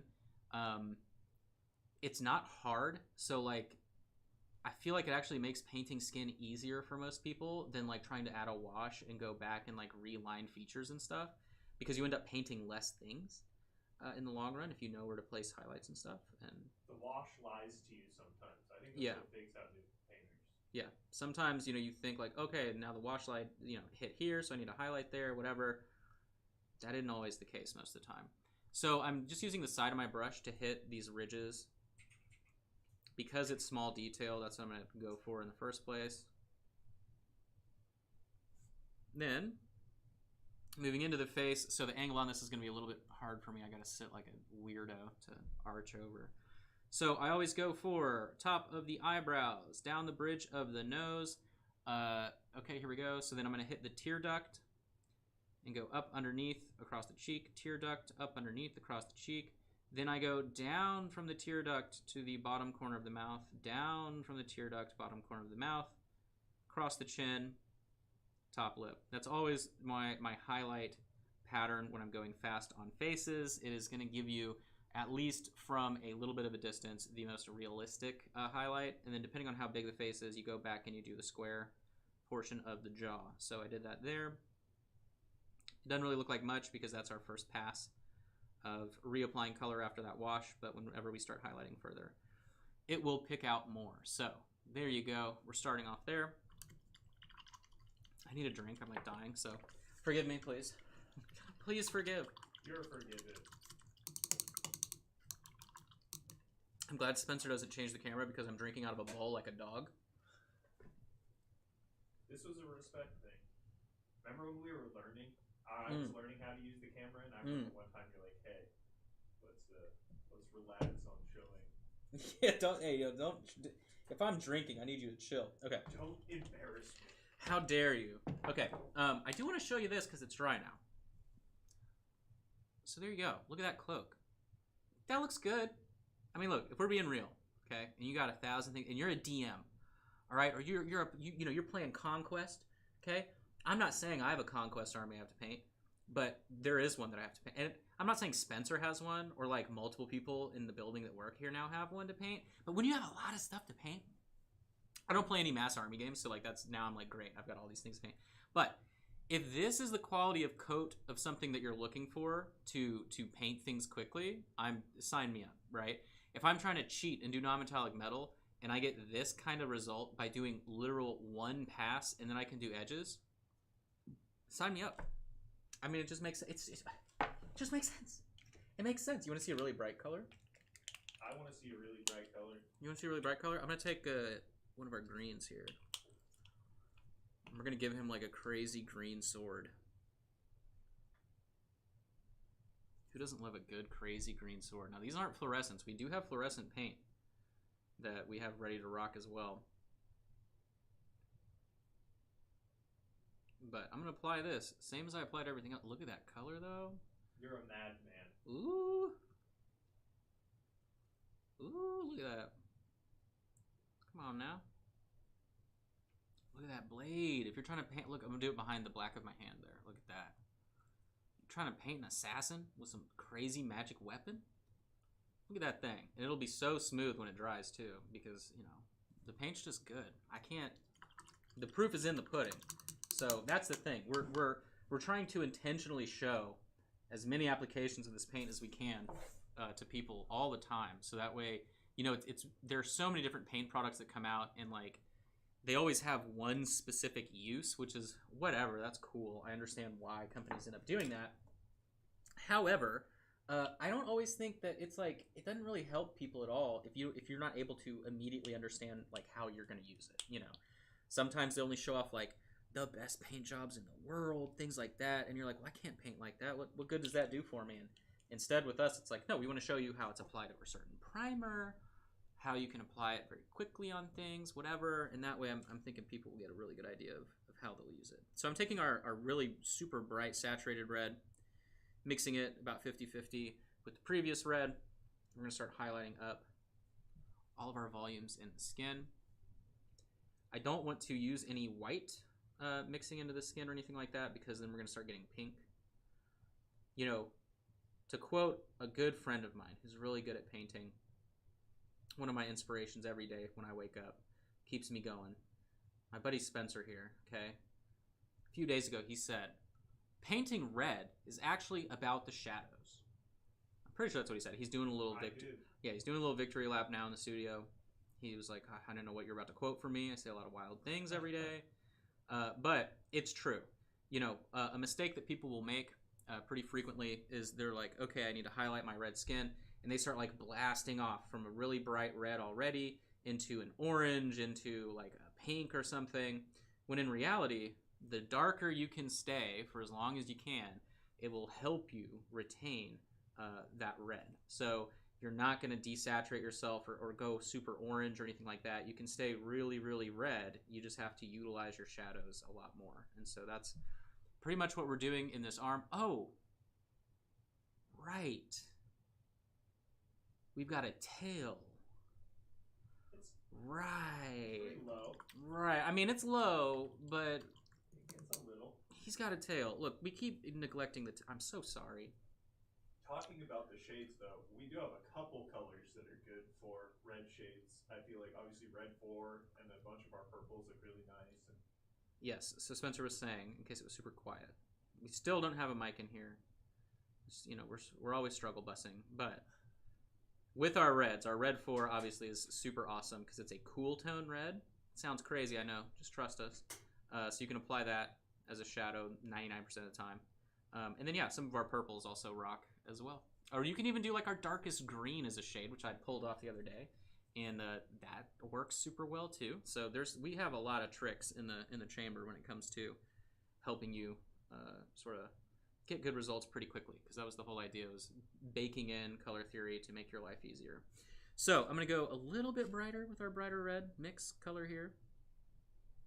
And I'm going to be trying to hit the same spots I was talking about earlier. So tip of the nose, eyebrow, eyebrow, okay. Tear duct, down to corner of mouth. Tear duct, oh, okay, down to corner of mouth. I didn't see anything. Chin. Side underneath nose, side underneath nose, go back over nose, bridge of nose. I'm just building this up. It's relatively thin, so I don't want to go too far too fast. Corner of eye, top of cheek. Ear, jaw, neck, corner of eye, top of cheek, ear, no jaw, no neck. Okay, so we're building that highlight in. We're going to go one step further on top of this. And I can't really tell. Is it in shadow still? Like, can you see what I'm doing? Yeah. Okay. Can see everything. All right. Yeah, the it's arm just, especially, you can see the contrast a lot. Yeah, it's a bigger space. I'm trying not to go too crazy on the face itself, so that's all I'm making sure I'm doing. And then I'm going to use the side of my brush to go across the top ridge of the horn. Top ridge of the horn.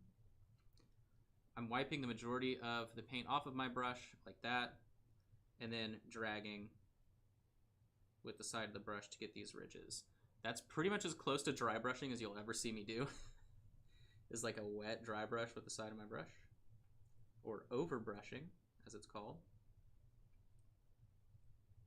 Or you could dry brush, whatever you're more comfortable with. I just like to be in control a little bit more, so that's why I do that. And then taking that final super bright red, same thing, tip of the nose, eyebrow, eyebrow, tear duct, corner of the mouth, lip, corner right under nose, corner left under nose, corner of the mouth. Let's do his little spikes on his chinny chin chin. Let's do middle of the chin as well, actually. Corner of the eye, top of cheek, top of the ear, corner of the eye, top of cheek, ear. Get this paint back. This is about to fall out of my hand. I don't know what I'm doing. I was legitimately dropping the hand. And look how big my handle is. What's going on? Okay. Edge of my brush for the middle. Edge of my brush for the middle. Sort of dragging it on this top portion right here, so it's nice and bright. Cool. Top of the bicep. Top of the bicep to ya.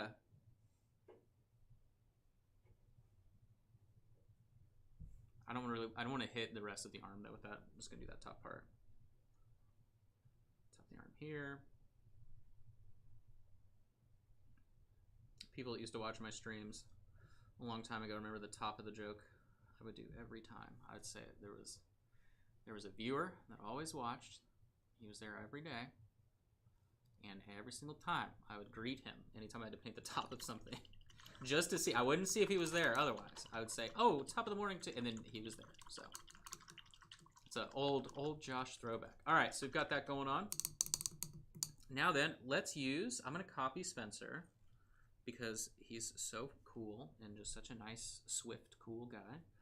And we're going to do nice neon green here. Just 50-50 with water, like a glaze, on top of the pure white, so it's nice and bright. We'll do it inside of that little thing. Boop.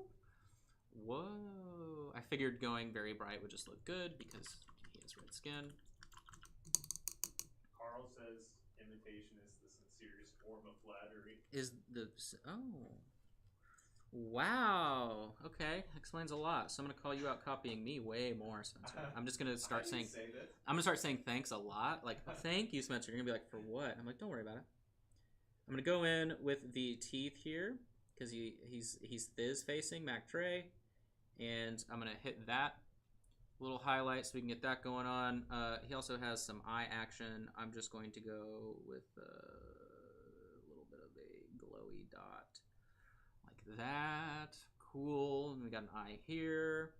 Don't mess up, don't mess up. Again, I'm painting with him laying down like an absolute idiot. Okay, that'll work for me. Are we cool with that? Hey, we're cool with that. I don't think it looks bad. All right, so we've got that. Let that hang out for a minute. What else we got going on? Let's color on the metallic in the middle, dude. That's actually exactly what I was gonna say. All right, so I'm gonna grab. Let's do like a nice bright purple. Let's grab a blue. We haven't done a blue at all. Let's do blue. I mean, he has red skin, but I mean, is he allowed to have like a red potion? Is that allowed? I think so. You think that's allowed? Let's do green. He can have a green potion, right? So we'll do like a middle green, not neon green. This is an underused technique, by the way. You should sell this more.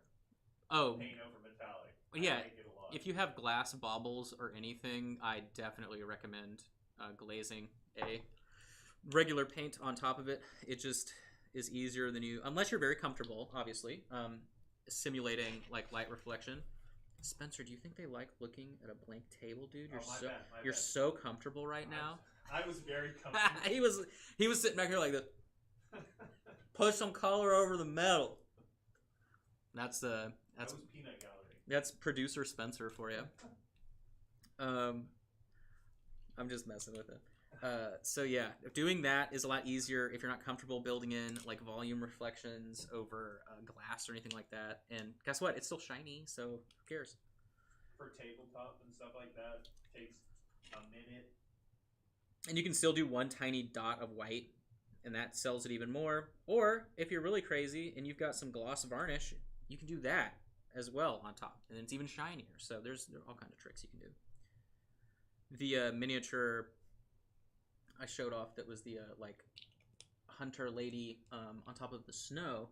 There's gloss varnish on top of that because I wanted it to look like wet, shiny snow or whatever. So got some purple. Okay, so that'll be the colors for our potions.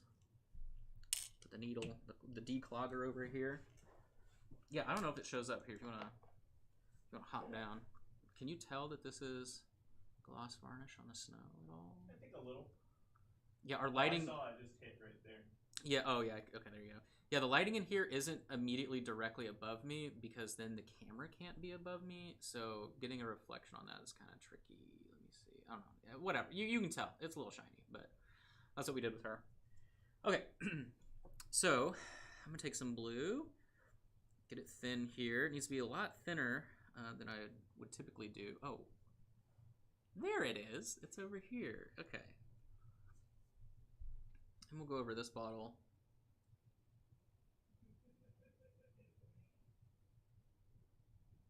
Okay.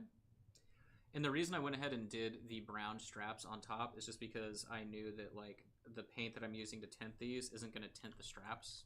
So I wasn't too worried. So we've got blue. We've got a nice super warm purple. This is one of my favorite purples that we have. Our range of purples is really, really cool. Glaze on top with this guy. And then our nice middle of the road core green. Same idea. Yeah, when we figured we would stream today so that, because we're going to have new miniatures hit the store so we can show those off. that I was like, well, we could just stream, right? Because like, what's the difference in me sitting and painting something start to finish versus me doing it live? There's no difference other than being able to interact with you guys. So. And I get to talk. Oh, and well, you talk. I mean, what are you talking about? You always. That's true. Spencer is always talking. What is it? ABT, always be talking. Always be talking. What if we? Oh, that's the dumbest idea. Wait, am I an idiot? No, wait, I'm not. Well, I am. Hold on, but in my brain, I was like, wait a minute. Why don't I do like a deep red glaze over the goggle glass, because then it shows that it's transparent onto his forehead? Does that work? Sure. I think that makes sense, right? Like, there's nothing behind the goggle interrupting the skin, so it'll just be shiny. Look, oh yeah, no, that makes sense, right? I think that makes sense. Who are you typing to? Who are you talking to? Are you cheating on me right now? This is between me and Carl. Typing messages to Carl? He asked about a podcast. He asked, but what about a podcast? Just so you could listen to me talk all the time. Oh, I said, we literally were going to do that in place of the 15-minute painting challenge video. So, trust me, we have plans, Carl. We got big plans. I'm washing some brown over the teeth. That. Oh, I'm gonna grab a yellow so I can glaze the eyes. Yeah, I think that little dark red over the goggle makes sense because it looks like now there's dark red like coming through. I don't know, whatever. Whatever did. I'm gonna grab yellow too. do my job. He did it, guys. He got it. I got this one too. He got it. Wow. I have gum in my mouth. I'm sorry. I know that's not like cool. Very tacky. It's very tacky. I'm sorry. I get so nervous with you guys. It's like, you know, I don't know who's out there watching. It's so scary. Okay. So I'm gonna get this yellow.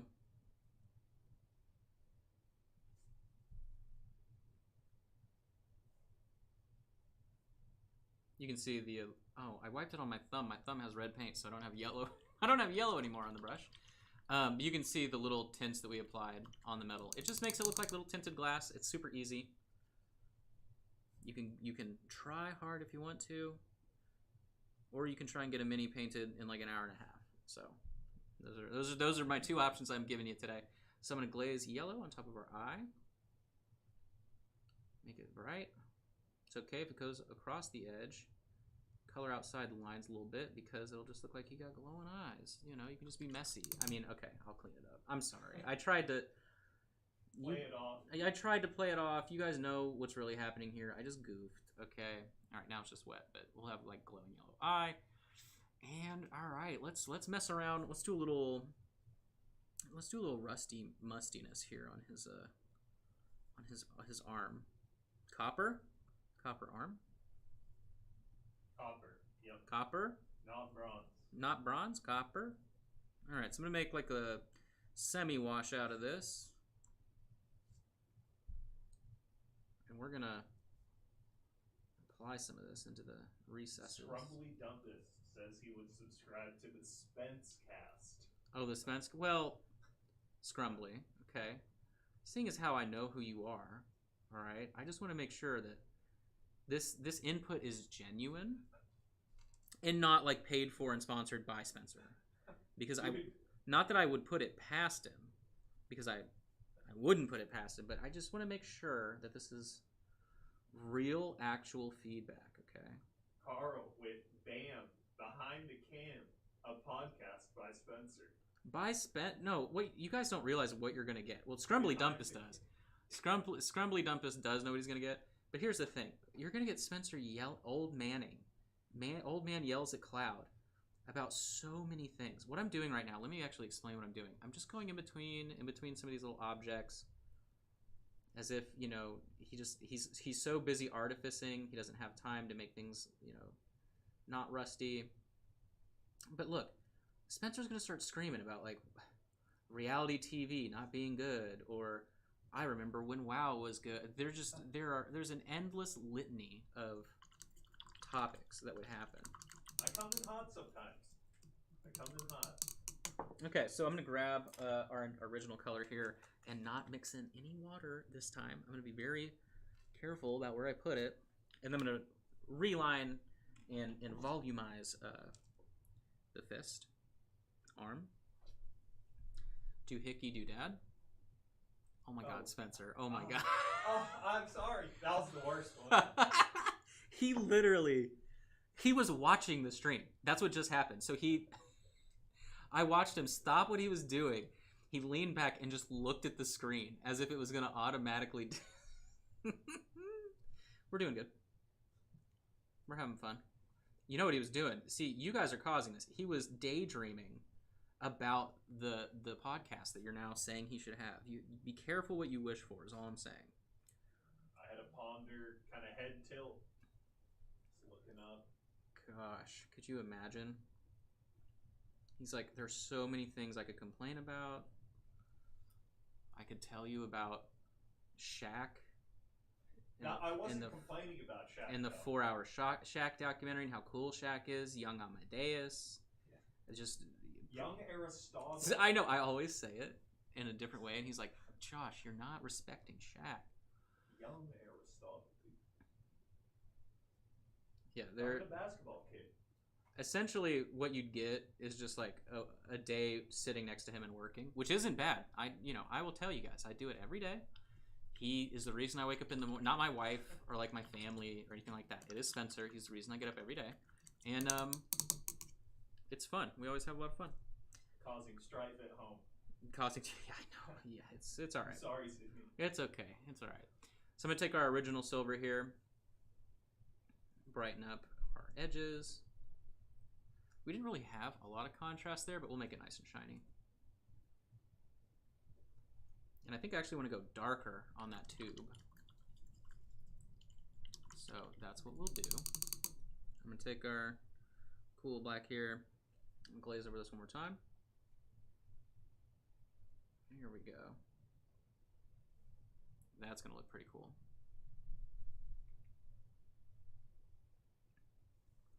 All right. And then we do have like a bottle I've ignored heavily this whole time. Oh, we still have our bottles on the bottom. Let's do that. Bottles on the bottom. Let's do an orange. A little bit too thick there. I'm going to ignore the top rim so that it looks like it's actually like full of a liquid. Wow. Wow. So he's a scientist, okay? And then we'll do a really yellowy green. I'm just mixing colors at this point.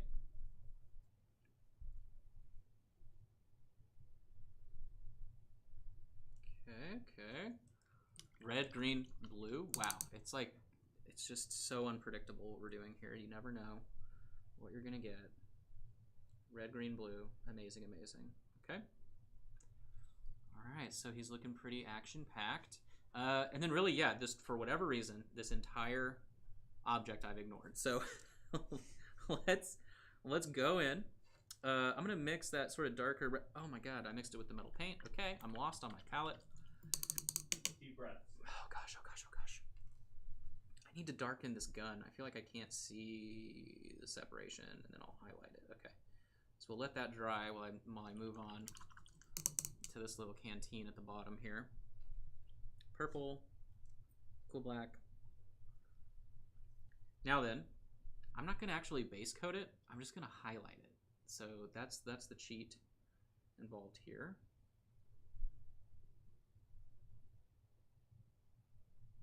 Hope you guys have had fun hanging out with us. Remember, check out our Instagram, or if you're on Discord and you haven't looked, look in the Patreon section. We showed off the miniatures that'll be shipping in April.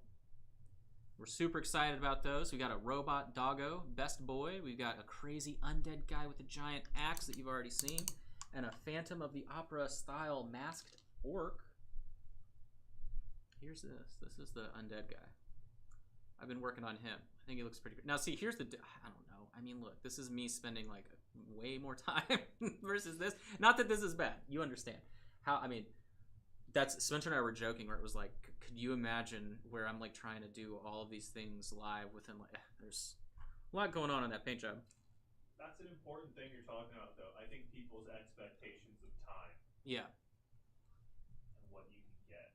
And two, I've talked about it before, but like the difference between my paint jobs for me and paint jobs for work, unless, I mean, it kind of depends, right? But like for games, if I'm just trying to play, I'm getting them painted. You know what I mean?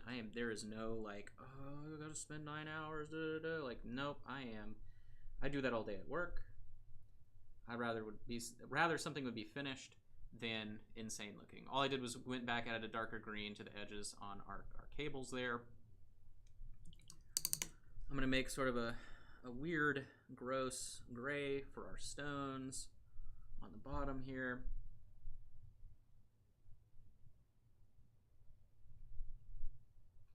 Let that dry. I'll do a black edge to help reset everything with our cool black color. I don't have it in me to pull out another paint onto the palette. It's so full.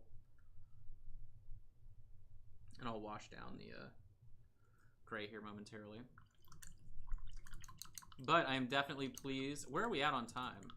We are at 1 hour 53 minutes. Okay, well, 2-hour paint job. I'm pretty impressed right now. I mean, I had a day. Well, that's true. I know Spencer definitely was doubting himself during some of the process on the one that he painted, so. But that's everything I paint. I think that's normal. We talked about it. Actually, I talked about it with Robert as well that works here, where, you know, he looks at these like, he's very new to painting, right? Like he just started this year, really, I guess is what he was saying. Mm-hmm. And, you know, he looks online and sees all these crazy paint jobs, and like his friends obviously are paid painters, and he's just kind of like, it's discouraging sometimes because you see all this stuff and like, how am I ever gonna get that good? And it's like, well, when I first started painting and I was 7, the only paint jobs that I saw that existed were in the books, in the magazines for games, and nowhere else. There were no like 18 million content creators, anything like that. You were just doing the best with what you could. If you learned any painting tricks, it was because someone taught them to you, right? Like you couldn't really go anywhere. And now, the ability to learn how to paint quickly, learn techniques that look good quickly, and also just social media in general, like people aren't putting up the majority of their paint jobs that they're not like really proud of. You know what I mean? So like you're only seeing sort of this very skewed angle of people's abilities.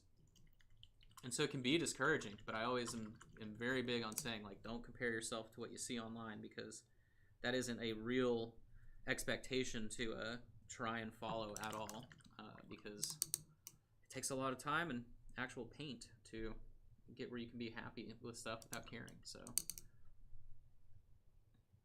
and I'm just going to muck up this base really gross. I don't know what I just did there, actually, to be honest with you. I'm going to throw a darker color underneath.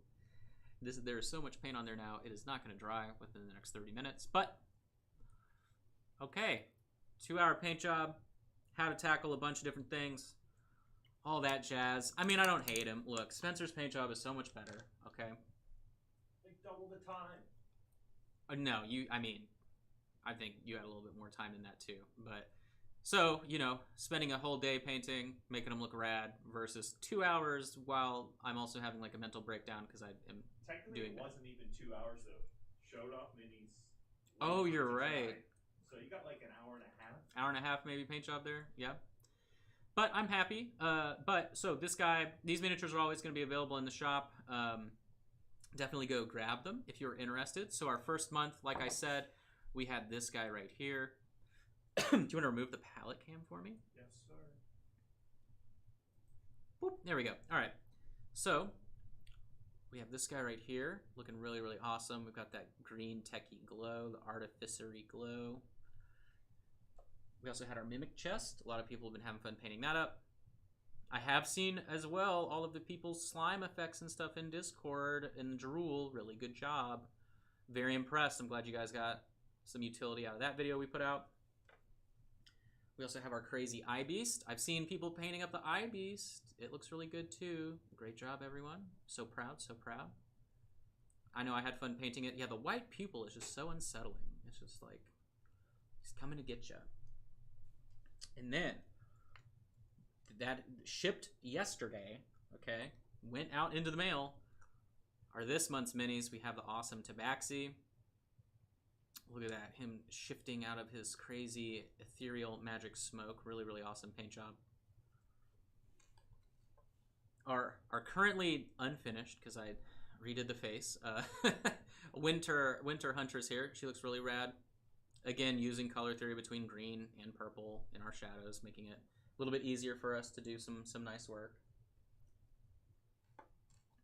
And then this awesome Raptor Spencer did. Look at this thing. Look how crazy this looks. So our video on this one is going to be doing freehand patterns. Spencer did freehand pattern, you can see. Looks really cool. Yeah, this paint job is really awesome. Awesome's in the chat. Awesome's in the chat for Spencer. And then a preview of what we just showed off. Shipping in April. Again, I know I just showed him off. We got that too. Really, really excited. All kinds of fun stuff. Again, the little work in progress preview too. We have this guy coming to the shop with another mini. It's going to be in a 2-pack. So if you would know what to expect from something like this, you will be very, very happy. But I think that's it. Thanks so much for joining. Staring at our table. Not looking at it. Spencer's losing it. The chat was talking to me. Spencer distracted by chat. You guys are sabotaging Spencer yet again. But I appreciate you hanging out with us today. We had a lot of fun. Again, I can't wait to see your paint jobs. If you can, try and do the 15-minute challenge. I would really love to see that. I think it's beneficial for anyone at any level to just see what is possible when you are really going for it like that. So, but thanks so much. We'll see you next week for another fun video on Patreon. Make sure you check it out, patreon.com/brokenanvil. 3 miniatures shipped to you every single month. Corresponding video content. Have a great weekend. Get a bunch of hobby time in. All that jazz. See you later. Bye, everyone. See ya.